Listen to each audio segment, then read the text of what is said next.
Once again, text WBAI to the number 41444 on your smartphone. You send that. In return, you will receive a link. You open up that link, and a page will open, and it will ask you how much you want to donate to WBAI. $5, you can do that, but why not a little bit more? 25, 50, 100, 500, 1,000. You get the idea. You can donate whatever you want, whatever you feel like. This is what we do here because we are solely sponsored by you, the listener. 516-620-3602 or go to give to WBAI.org on the web. It is now 5 p.m. Stay tuned for State of the Arts NYC with Savona Bailey-McClain coming up.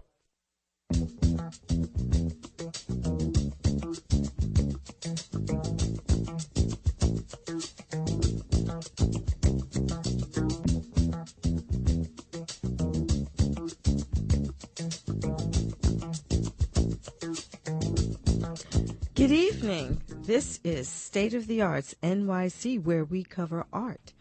And tonight, I am very happy that we have joining us Lisa K. Dent and Lumi Tan, who is representing, both of them are representing the website Not Surprised. And it is based on the explosive sexual harassment allegations that are being now made in the visual art world. This is extraordinarily important. All of these cases that have been made from the film industry to the visual arts world to even now animation is quite important, and we are going to be talking about that tonight.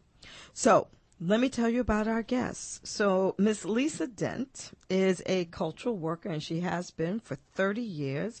She's been an arts administrator, creative producer, curator, gallerist, writer, designer, and as you can imagine, activist. She most recently was the Director of Resources and Award Program at Creative Capital. And she also has been in several administrative positions at the Columbus Museum of Art in Ohio. Just to let you know, I went to Pitt, so I wasn't too far away. The New Museum of Art, the Whitney Museum, Ohio State University, Cooper Union, University of California, and her alma mater, Howard University. She has served on several juries and committees, and she's currently a board member of Visual Aids and Triple Canopy. I started to say Triple Candy. There is another organization in Philadelphia. We also have joining us via phone Lumi Tan. Lumi Tan is the curator at the Kitchen in New York, and I'm very happy that she's able to join us. And she has produced a variety of performances with artists across a variety of disciplines and generations, and she has worked with several groups as well, like Half Straddle, Sarah Magenheimer, and she also curated or co-curated Minimalism in Algorithm in 2016. She's also worked with such great artists as Ed Atkins and Gretchen Bender and George Lewis. So she has been out there writing also for the New York Times, Art Forum, Freeze, The Exhibitionist, and numerous other publications. So ladies, thank you so much for joining us. And Lumi, are you there? Yes, I am. Thank you for having me. Thank you so much. So ladies, let's begin. The website caught my attention. Not surprised. And just to let you know, I signed on too before the cutoff point. And for our audience, over 5,000 women globally have signed this open letter to deal with the issue of sexual harassment in the visual art world. And a number of the more noted artists and curators who have signed have actually been on State of the Arts. Katharina Gross, Amanda Hunt, I know Jenny Holzer. You've had a number of very prestigious women who have decided to sign on to this letter. So tell us, let me start with you first, Lisa. How prevalent is this problem in the visual art world? Oh, I would say that it's everywhere, even within our industry. It includes museum work, gallery work, working for art magazines, working as studio assistants, and the letter has signatures from people who've worked in all of those plus more. And actually, since we last counted, we have closer to 9,500 signatures at this point. Wow. And, people are still asking if they can sign, if not, how they can support. We've decided to hold off on adding more signatures at this point so that we can focus on how we'd like to move forward. Okay, great.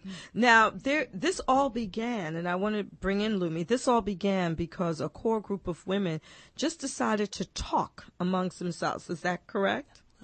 Lumi, are you there? Yes. Mm-hmm. Yes. That's how it started. It started with 10 people. I think in the next 12 hours, it grew to about 30. Then in 24 hours, it went to about 150 women. And then from there, I think, within 2 or 3 days, the letter was written collectively and, sent out to thousands of women through our own network. And I'm sorry, not just women, but gender nonconforming, trans, and non-binary people. Okay.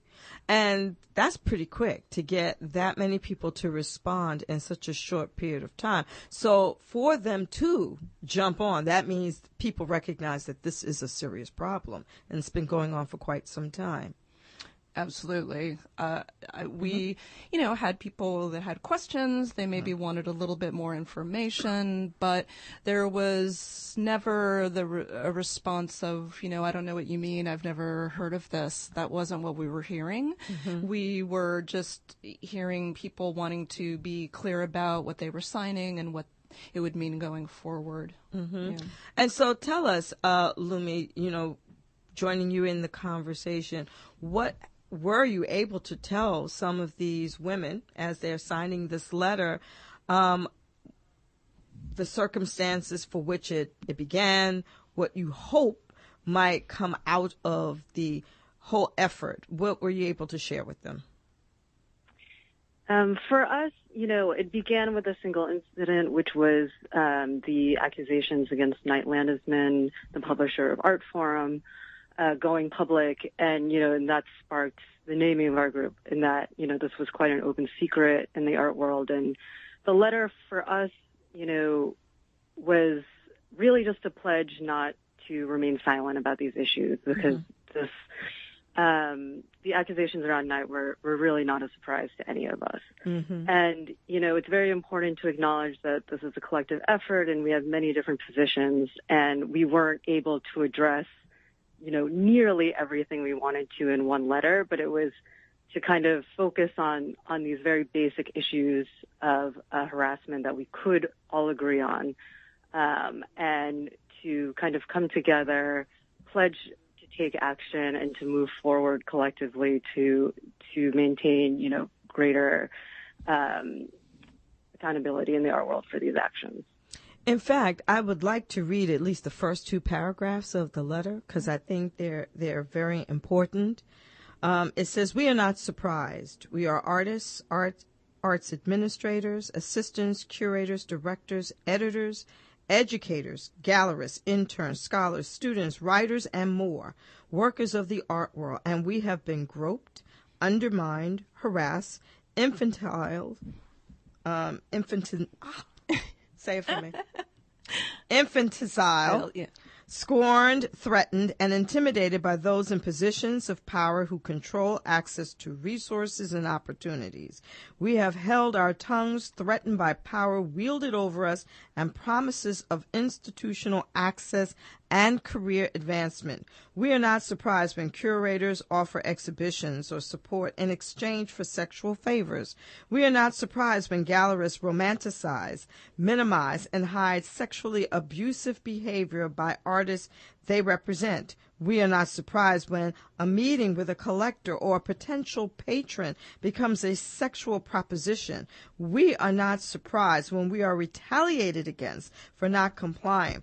We are not surprised when Knight Landesman gropes us in the art fair booth while promising he'll help us with our career. Abuse of power comes as no surprise. And that phrase, abuse of power comes as no surprise, is a part of the artwork that Jenny Holzer loaned for this effort. And I think it's a very powerful statement that is made. So this is a real problem in the industry. I happen to know one of the publishers at Arts Forum. I was absolutely shocked. I did not know this was going on. What do you hope might happen after this has been exposed? Let's start with you, Lisa. Well, our hope is that the people, I think, first of all, feel heard if they have experienced something like this. They feel connected to a community of people that know what they might be going through, that they don't feel as alone.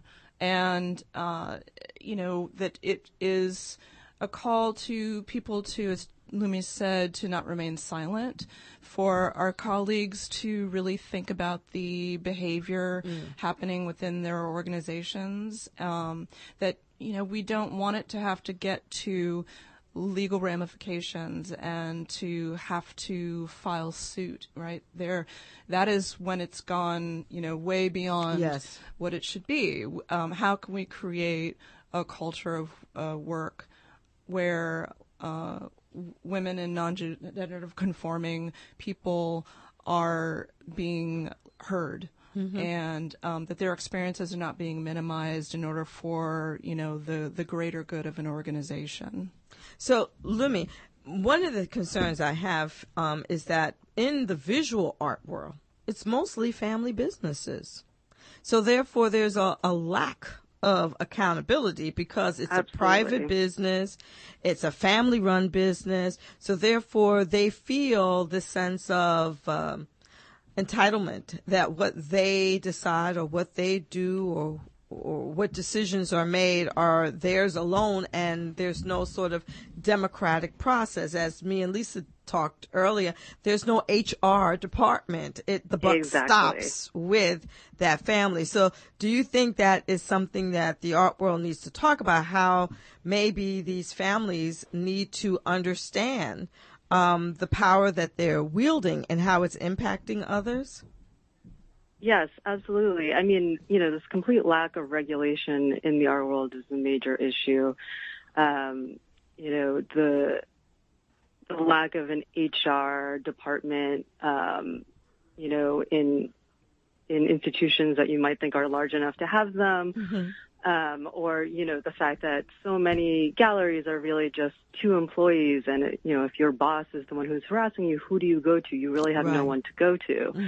So for us to, even come together to try to establish a definition of sexual harassment for our own industry, and then be able to imagine this is something we're currently kind of working on together.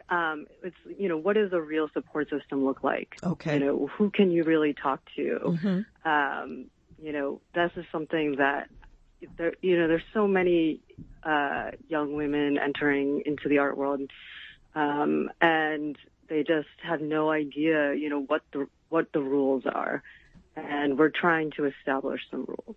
Okay. I also like to bring up another touchy aspect of all of this, and that is the compliance of so many women who watch and observe that another woman is being harassed in some form and just sits by and says nothing, or maybe even participates in the action thinking that it would give them an advantage career-wise if someone is put down. How do we also address that lightning rod situation as well? Well, we need to address it, as you're saying. It's absolutely happening. We've already heard many stories among the women who were working on the letter around this, and why there is some language in the letter about women that are complicit or being silent in order to gain more access to power and privilege. I think that we need to keep communicating about it. There have been conversations that this was sort of a letter against men, and I think we have tried to make sure that we are talking about not just men, but women and gender nonconforming, that harassment can happen from all genders, and that we can, again, as Lumi's mentioned, not be silent. I think the silence on both ends, from the women who are experiencing it and from the women that are witnessing it, and anyone else, that it's not just the women, right? So that it's we want to bring in all genders to consider, not being afraid of relinquishing any power, but speaking up instead. All right. I personally think that one of the ways we can remedy this situation is modify the definition of what success is and what power is. Because I think that folks feel that becoming successful is such a narrow way for folks to advance. I can't come up with a better way of describing it, but it's such a narrow means to advance that they get desperate.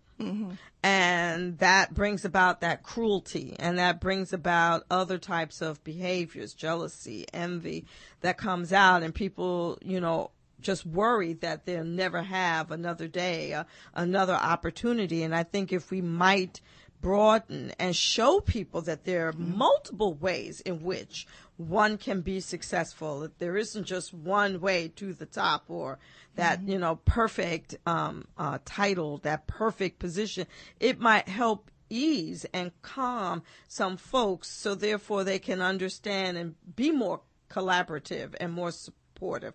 What do you think, Lumi, about that? Yes, absolutely. I mean, this is a huge, I think, focus for us because, power is really the matter here. It's not, sexual harassment is never about sex. It's always just about power and the abuse of power.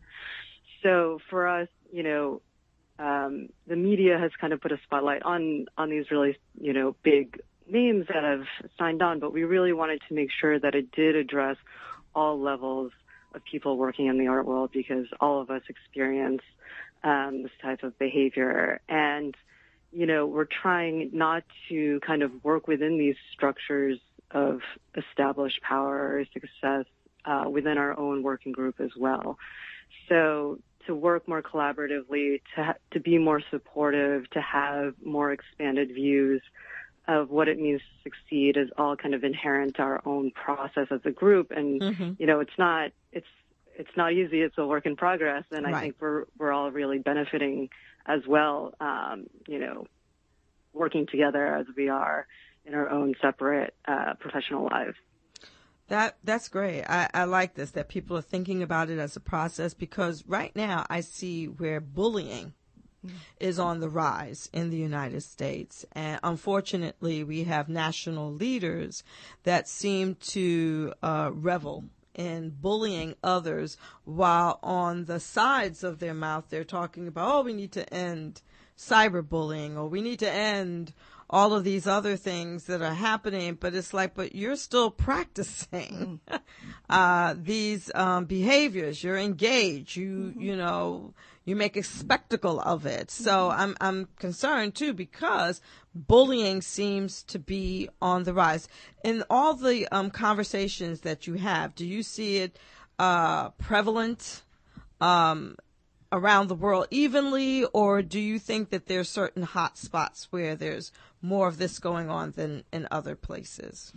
Well, I think it was really interesting as we were working on the letter and communicating with each other that, as you can imagine, we were all from all over the world, and we all had different ways of seeing or interpreting, this sentence or this language.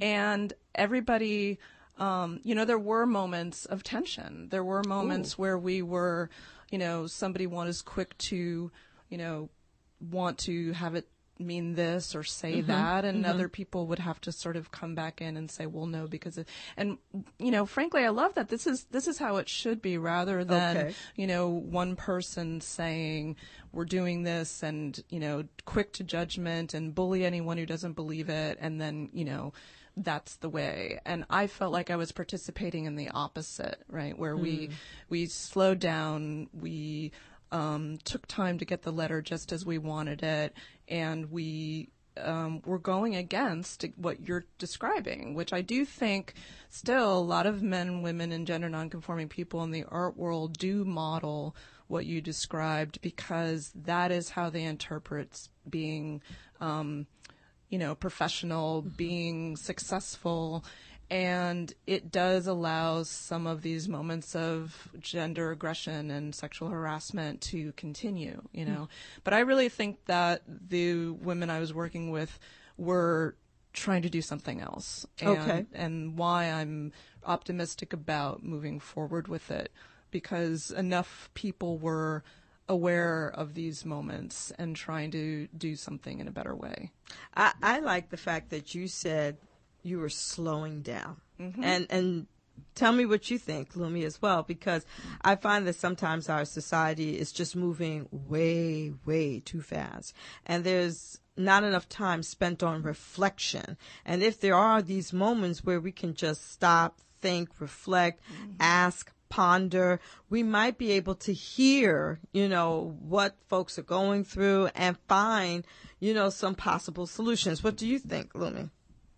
Absolutely. I mean, this is something, again, that's very important to the group. And, initially when we got together, the momentum was so great that, we kind of set these impossible deadlines for ourselves. And then, we started to slow down, see the value in having as many voices as possible, having as many editors as possible, eyes as possible. And I think moving forward, we grew so quickly with these signatures, these thousands of signatures in 24 hours. And everyone is so, excited and asking us, what's next? And so you can feel that pressure too. And you can feel that pressure from the press, as to what is the next action? What's going to happen?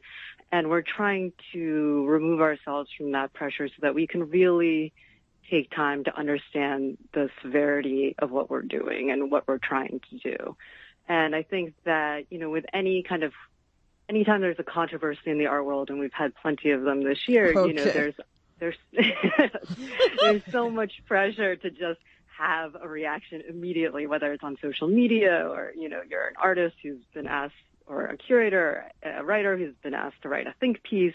They're expected to come out in 24 or 48 hours, we really want to push against that, like opinions can change with time, there needs to be conversations, there needs to be just more consideration before we're, putting any kind of solid positions out there, if we ever even put out a solid position in that way. Well, I have something I would like to ask the both of you to work with me on.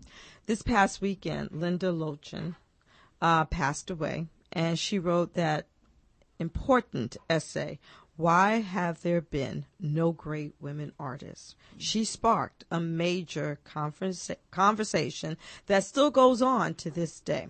So I'm hoping on Friday, November 17th, I can get women to come here to the studio and take turns in reading excerpts of that essay. I think it's important that we share it, read it, have people listen to it, and then talk about it even at another point later to discuss it. But I think to honor her and also to get women to communicate with each other more about these issues in a positive way. It doesn't always have to be negative. In a positive way, it gets us to reflect, and I'm hoping that you ladies may join and others. I already have one person that has said yes already. So therefore, we can talk about it, because I know that the essay in certain campuses is required reading, but not across the country. And I think this is important so that women can begin to have these conversations to find support, because you never know. You have women in some of these institutions that do see harassment, but they don't know what to do when they see it as well. Here, we might be able to give people that blueprint and be supportive of each other. What do you think? Do you ladies think you may join me on the 17th? Yeah, that Linda Nochlin essay is incredible, and it seemed sort of from another world, the fact that our announcement and her death collided. And so I'm very glad that you're going to do that, think about doing that. Okay. And speak with people, yeah. Okay. What do you think, Lumi? Will you be interested absolutely. in participating? Yes, that essay was hugely important to me as a student, and I would be happy to join in supporting that.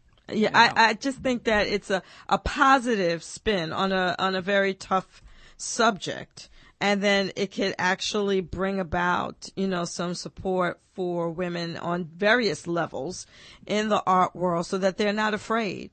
And not so much to deal with what they see in their offices, but when they hear other people talk, because it's a shame. You're right. Yeah. It's not just about men hurting women, but you have other women who sit by, and some may not know what to do, but some others, they are being conditioned to believe that that's appropriate, and it's not. So if we all chime in together, don't you think, Lumi? We might be able to change this around. I would love that. Absolutely. Well, fantastic. I just want to thank you, ladies, for joining us today. I think this was important. I think WBAI's State of the Arts has become an important platform. I can only tell you how many people try to get onto this show, and I don't have enough time or space for everybody, so I have to be as selective as possible. But the moment these stories hit, I knew that we needed to carve out some time to deal with this important issue so that we can spread some good news. We're about to enter the holiday season, and so therefore we might actually make a real change in the world. So thank you again, Lisa, for joining us. This is Lisa Dent and Lumi Tan for joining us for this conversation on sexual harassment in the art world. Thank you so much. Thank you. Thank you.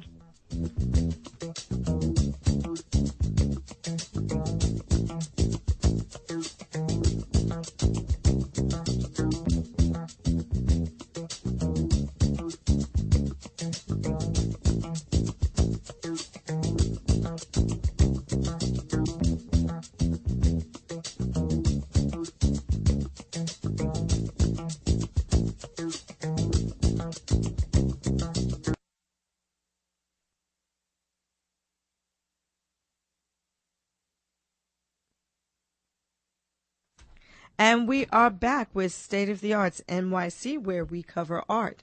And tonight, our show spotlighted a very important crisis in the visual art world. There have been a number of allegations of sexual harassment. The focal point is Art Forum. I feel very sorry for that publication, because that publication has been very instrumental in the careers of so many artists, galleries, administrators over the decades. And hopefully things will improve now that these situations have been brought to a light. And I am very grateful that the representatives of Not Surprise were here to join us, Lisa Dent and Lumi Tan representing New York. The open letter, as Lisa told us, galvanized over 9,000 women around the globe speaking out about incidences of sexual harassment. And I hope this is now the beginning for some healing that is needed, so that therefore we can transform the industry and make it more secure and safe for everyone. And that's why we're going to get ready to enter into the second half of this broadcast, where we talk about the importance that the show brings to WBAI and Pacifica Network. State of the Arts NYC will be celebrating its second anniversary in about 2 weeks. And we are very happy and proud of the accomplishments we have made.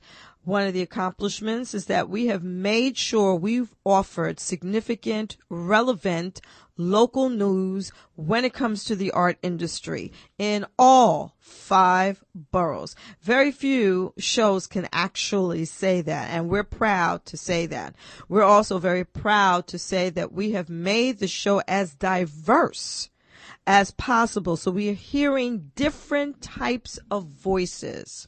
We're also very proud that we have reached out to people across multiple genres, multiple disciplines, from architecture to furniture design to fashion to gallery scenes to art fairs to technology. All of this we have done on State of the Arts for the last 2 years. We're very proud that we've made a number of friends across multiple disciplines. I'm going to be seeing Fernando Mastriangelo in a couple of days. We've been very close to dancers like Jonah Bakar. We have made sure we've reached out to groups like the Mark Morris Dance Company, theater with Irondale that's based here in Brooklyn. We've reached out to Staten Island as Snug Harbor. We have gone to Harlem many times. I'm a product of Harlem right now. I live there, and we have talked about the scene that's there. We've reached out to people talking about interesting technology advancements and how it might revolutionize everyday life and people's perception about what's creative and what is not. We've talked about important issues, even the Pussy Hat collective that made their march in Washington, just bringing in the owners of those various knitting shops and how they had workshops and how they helped various women create these hats to make this beautiful statement that took place in January. That's what we have been doing here at State of the Arts NYC. And what we're asking our listeners today is that we want you to give a pledge to the show. Just be a BAI buddy. That's $10 a month, $120, where you get to hear State of the Arts. Know that you're going to hear relevant news stories, relevant salon pieces. You get to watch our videos on websites and social media pages to give you more backdrop information. So if you were to be a WBAI buddy, we would appreciate it as we grow. Here at WBAI, you can call 516-620-3602. I think it's important that people just give, donations that shows that they have faith in what we're trying to do. And we know that WBAI and Pacifica has been going through a lot of stress over the last several months, but I believe we're at a point where we're about to retool and rebrand and make sure that we are here for folks in the 21st century because it's more important than ever. I think media is being attacked unfairly. The whole issue of fake news can scare people, and I think folks want to know that they can trust the information that they hear, trust the people who deliver it, and that there is no other alternative but to give you the best information possible so that you can make an informed and intelligent decision. So if you believe in our station, if you believe in what we are trying to do and what we hope to continue to do, please contact us at 516-620-3602. We've had some great people on the show. Wouldn't you say, Reggie? We've had some great folks. Yeah, you had you had a very diverse group of people that have come and you spoke with during your time here in WBAI. From Rita Moreno. Yes. To I think you did interview Cheetah Rivera. Yes, as well, I did too, this year. Yeah, so those, because I know there's a lot of people that usually interchange both of them. I don't know for what reason, but nevertheless, you had Bill T. Jones as well. And then just recently, his partners on the opera "We Shall Not Be Removed," Daniel Romaine and Mark Joseph. So we had the whole team, which ended up being there was a prelude to that for a conversational talk that talked about the police state and what the community can do about it at the Apollo Theater, and that turned out to be really, really well attended and brought out some stuff. It definitely brought out some stuff. I even went to the opera. I couldn't make the that? community talk, but I did go to the opera. How was it? I thought the way they used the set was quite interesting. It was different. It was kind of novel, a little provocative. I thought some of the singing was very interesting and compelling, particularly the female police officer. I felt a lot of empathy for her. So I did attend the opera because I wanted to make sure that I was there. I supported the Apollo Theater, but I was supporting these gentlemen who were trying to really bring about important chamber opera. Like we've had people before in the beginning of the year with Prototype Festival and Coil. We bring in all this new opera, and we had some wonderful guests to tell us about what they're trying to do with opera. Yeah, and I think it's really what you were saying before, and like the guests you had earlier today, these subject matters do matter, and why they matter? Because there are people that have experienced the business end of it, and it's not usually good business when they deal with these things.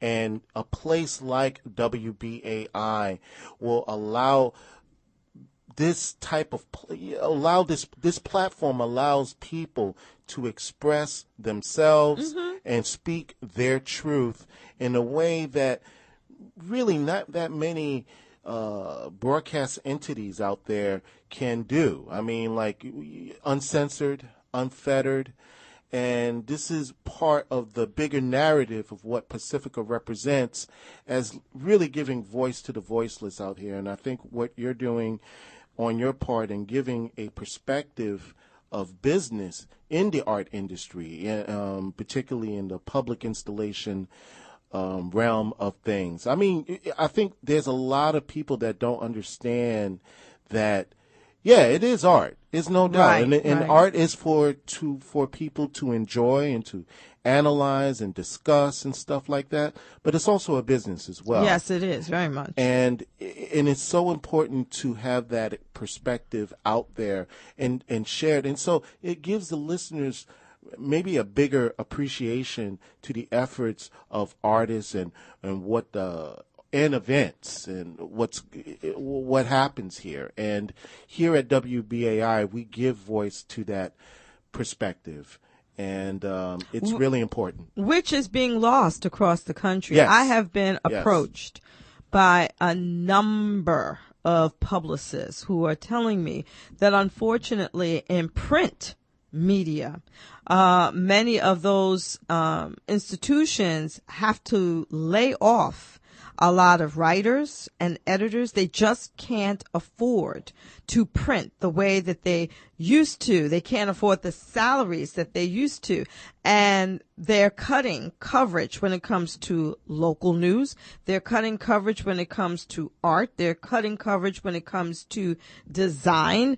And so therefore, there's no one out there in many publications and parts of the country. That's why State of the Arts has been inundated with so many requests, because people do realize that there is a change and coverage is shrinking, but yet the information isn't shrinking and the opportunities are not shrinking. They're expanding, and yet people don't know about it. And people may not realize it, but that's important for our democracy. Our democracy needs to have good community radio, public newspapers, sharing information, showing that there's diversity. Otherwise, our democracy could, It could die. And that's why we are asking you to give a donation, because we want you to support the effort that we're trying to do, bringing good quality,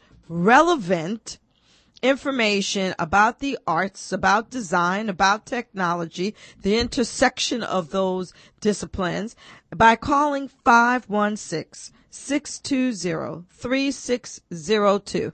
We are here to make the arts relevant for you. We are here to make the arts accessible to you, because in many communities, the arts is still not as accessible as it could be. Is that correct, Reggie? Absolutely. I think that, and I like those walking tours that you have been doing since your time here. And it really, there's this perception, and to this very day, it really astounds me about how art is perceived as something of a class thing, that there's like a barrier, which really shouldn't exist, and I think it doesn't exist. But there is a perception out there that, oh, you need X amount of money in order to look at art, let alone appreciate it. We're not even going there with that. But the thing what you're doing is that exactly what art's supposed to be is it's supposed to be a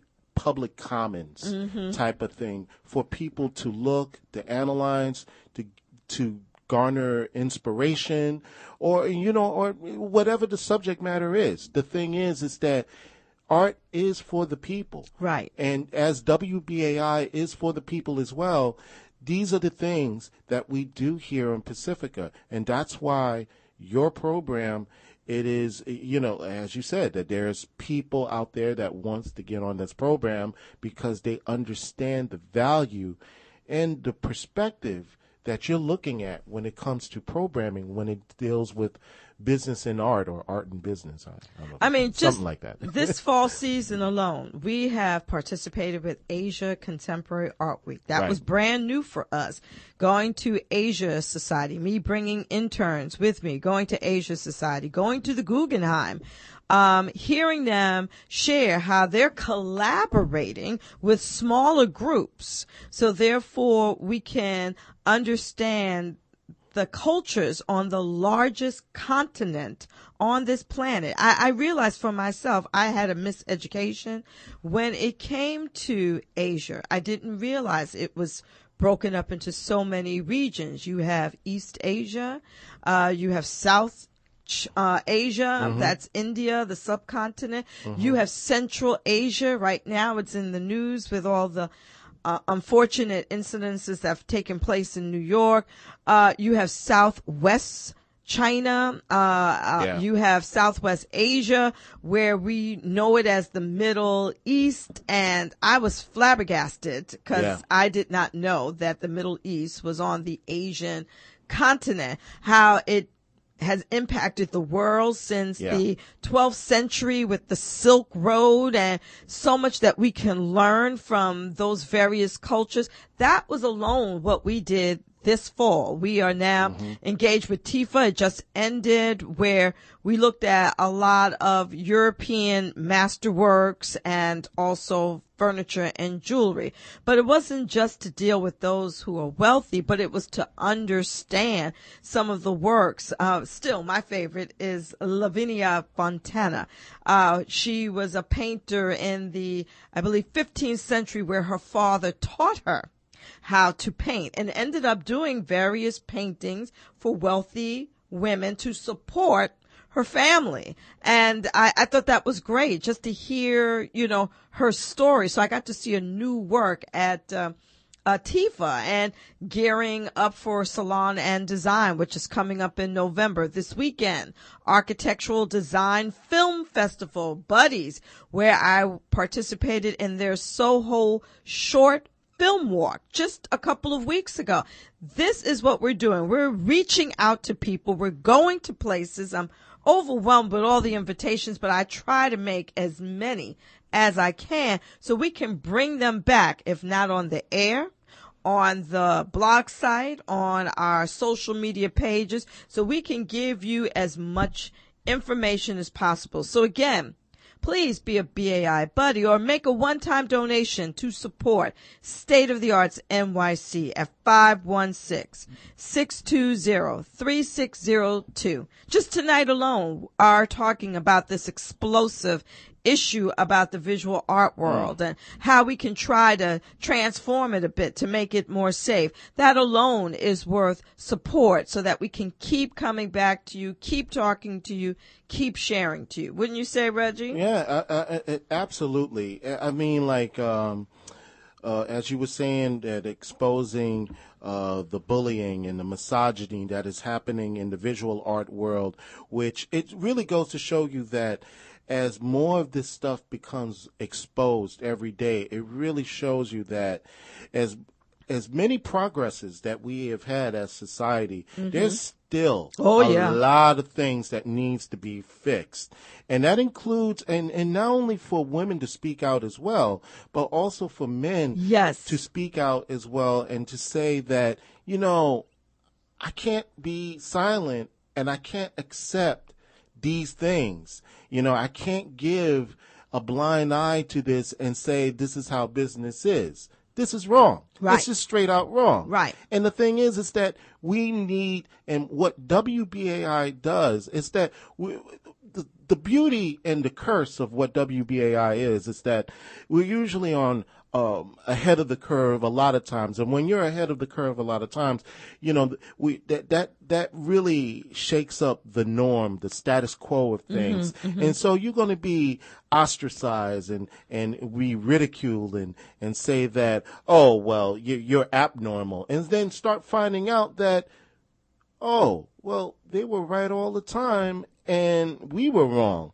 But here at WBAI, despite all the negativity that is around us, we feel that the truth will come out. Yes. And we will make sure that that truth continues to be broadcast here on these airwaves, just like what you're doing here, Savona. And if you enjoy and respect a perspective that is really unique here on what your show is doing, supporters out there need to call up right now. Call up 516-620-3602 or go to give2wbai.org on the web. You can give whatever amount you want. And also, and we can't forget. App. Yeah. We can't forget that you can text to donate. You can text WBAI on your smartphone to the number 41444. I mean, I know that there's some people out there that have smartphones out there. Yes, they do. And so what they'll do is that they do that, WBAI to the number 41444. They'll send it. In return, they'll get a link. You open up that link on your phone, and it will ask you how much you want to donate to this radio station. You can donate as little as $5. But don't let that stop you. You can donate 10, 25, 50, 100, 500, 1,000, or more, however you feel. What is comfortable for you? What is the amount comfortable? You say, like, yes, I can comfortably give XXX amount at this point. But whatever you do and however you do it, please support this radio station now, more now than ever. 516-620-3602. Not only that we provide you a perspective of news and politics and information, but we supply you a perspective of the arts as well. And the arts is another way of getting your point across about social issues as well. Yes, and we're trying to be relevant. I know that sometimes people feel that the arts isn't relevant. It's an aside. It isn't an aside. It is a part of your everyday life. And the arts can be used to give strong, positive messages. It's also used to heal. It is also used to enlighten. That's what we're trying to do here at State of the Arts NYC. And I think we have been doing that for the last 2 years. We make sure that we provide lots of information on our blog site and our social media pages, not just on guests who are here physically on the show, but we try to give support to as much art programming, exhibitions that we may not be able to put on the radio, but we want you to know about it. We want you to see these symposiums and panels and talks. We want you to learn from others. We want you to decide for yourself what's relevant today. We're not about fake news. We're about offering you relevancy, so therefore it can enhance your everyday quality of life. So if you believe in yourself and wanting a quality of life where you're engaging with others, where you're a part of diversity in the best possible way, then please call 516-620-3602. Support this show and what we're trying to do. And we feel that we are making a difference in retooling and rebranding the station so that it can be as relevant for you as possible.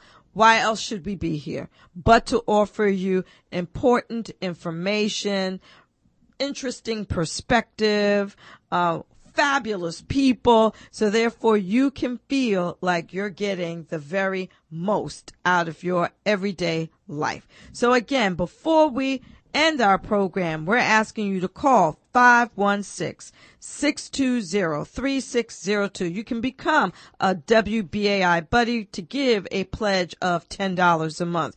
You can give a one-time donation to State of the Arts NYC to support us as your favorite show. All of this to keep coming back and giving you the best that we have to offer across the city in the arts. So with that said, we hope to see you next week. Enjoy your fabulous weekend. We have wonderful weather the last couple of days. And remember to turn back your clock and get an extra hour of sleep. So we'll see you next week. Thank you so much. Bye-bye.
On November 24th to December 10th at the Cinema Village, Mist Harlem, and Teachers College, Columbia University. Celebrate Black life on the big screen with the African Diaspora International Film Festival. Discover over 60 entertaining and revealing fiction and documentary films, including 34 U.S. and New York premieres such as Mama Africa, Miriam Makeba, Sammy Davis Jr., I've Gotta Be Me, the Canadian political satire Black Cop, and more.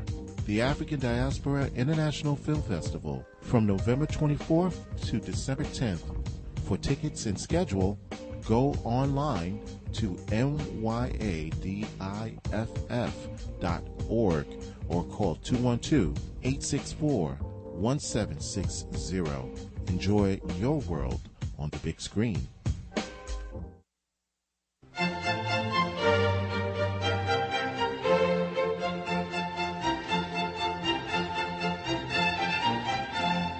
This is Gabriel Queemy. I'm Sarah.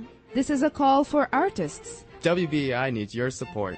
We are conducting our second annual fundraising art exhibit and auction. Your contribution of artwork can help support the programming here. Only an excess of truth can protect us from an excess of lies. WBAI is your station for real journalism, justice, and truth. The event will take place on November 16th at the Chesterfield Gallery on Norfolk Street. Submit images of your artwork to artauction@wbai.org. That's one word, artauction@wbai.org.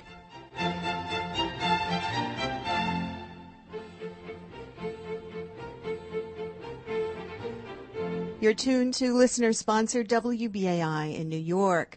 As many of you have heard, WBAI lost its David versus Goliath battle with the Empire State Building's parent company, Empire State Realty Trust, over the lease which houses our transmitter. The judge on October 4th ruled that BAI must pay Empire State Realty Trust $1.8 million plus attorney fees immediately. WBAI station manager Bertol Reimers spoke with Radio GBE's Gary Bird on BAI about the crisis. Reimers says celebrities who have been on BAI and on the Pacifica Network could take care of the debt with a snap of their fingers. We want to raise $10 million, $20 million and bring this network back on a line. Yeah. You know, and buy a building in New York, for example, or become a real estate entity yourself. Yes. And rent and be able to generate enough cash so that we can reduce this on-air fund drive days. Mm-hmm. You know, and focus on Donald Trump. Wow. And all these people. So, Bertol, really, every time there is a fund drive, that money, in terms of the money coming in from our listeners that helps this radio station survive, is also, as they say, keeping the wolves from the door, so to speak. When this fund drive started on October the 2nd, yes. we basically had zero money in the bank. Zero. Almost zero money in the bank. Zero. Yes. Right. Like significantly nothing in the bank. And that's our model. We don't have any money extra to do whatsoever. We generate money to keep this going so that we can continue educating people. Wow. You know? That's about as real as it's going to get. Okay. You know? That's about and as real as it's going to get. sometimes you have to ignore a bill to pay another just to keep it going until the next drive. You know, so there's no profit or extra money coming in. That's why we need those calls. 516-620-3602. Don't go anywhere. 516-620-3602. Hey, look, that's just real talk that you just heard about this radio station, about its future, about the challenges that we face in terms of being here and being on the air to give you what we do. Gary Bird of Radio GBE with station manager Bertol Reimers over WBAI in New York. We did it before, we'll do it again. The owners of the Empire State Building, where WBAI's transmitter is located, have pushed WBAI into a crisis. The crisis is real, and we need your help to turn this crisis around.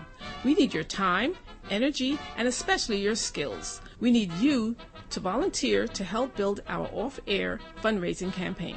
We need grant writers, event planners, social media and computer technology experts, phone banking volunteers, and particularly those experienced with obtaining large donor contributions. Are you an experienced fundraiser? We need you now. Historically, WBAI listeners have shown great heart and courage in the face of political adversity. We must do this again to save our station. Please call 347-647-WBAI or 347-335-0008 or email us at wbai.pacifica@gmail.com and let us know how you could help. Again, please call us at 347-647-WBAI or 347-335-0008 or email us at wbai.pacifica@gmail.com. Together we will win. We did it before, we'll do it again. And once again, this is WBAI New York and 99.5 FM and WBAI.org on the web.